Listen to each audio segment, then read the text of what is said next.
Situational crisis communication theory, using that to break down the McGuire interview.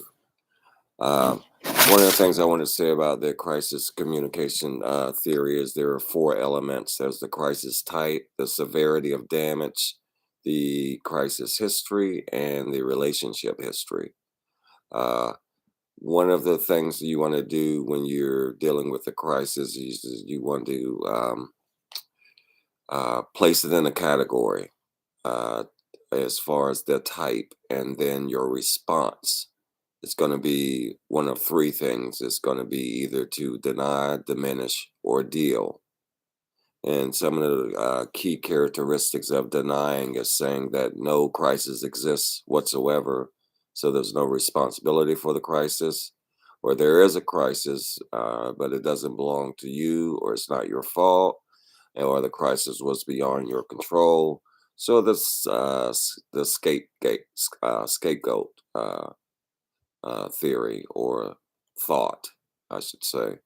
Or then there's the diminish, where you lessen the responsibility, deny the intent or the impact of it, the inability to control the environment, accident claim, something very minor, consequential.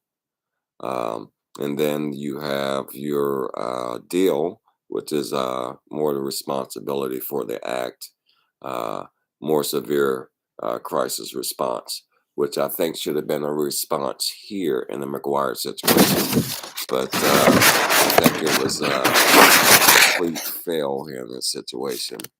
Um, when you divide this into three clusters, deny is normally for it's for the victim, diminish, accidental, and deal is preventable. I believe that the use of performance enhancing drugs here in the McGuire situation was completely preventable, should have been prevented, should not have been done, should not have been used.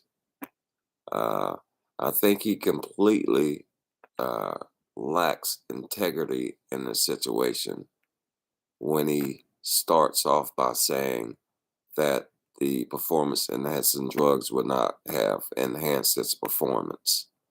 Um, Big problem there. He also deflects a lot. He blames a lot. He blames it on the era. He says if there were more drug testing, that he would have been happy about it. I don't know how. He was also using drugs. He never takes full responsibility in this situation. It should have been a deal situation where he should have been very apologetic and taken full responsibility. And it seems like he could never quite get there to take full responsibility.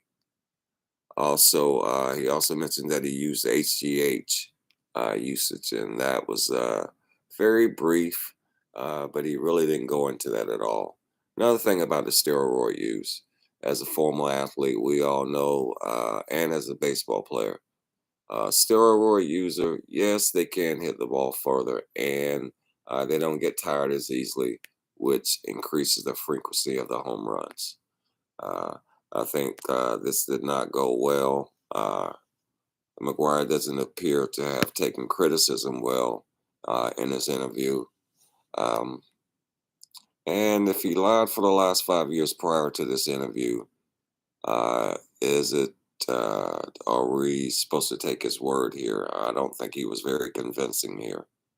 Um, Also, is there a connection between steroids and performance? Absolutely.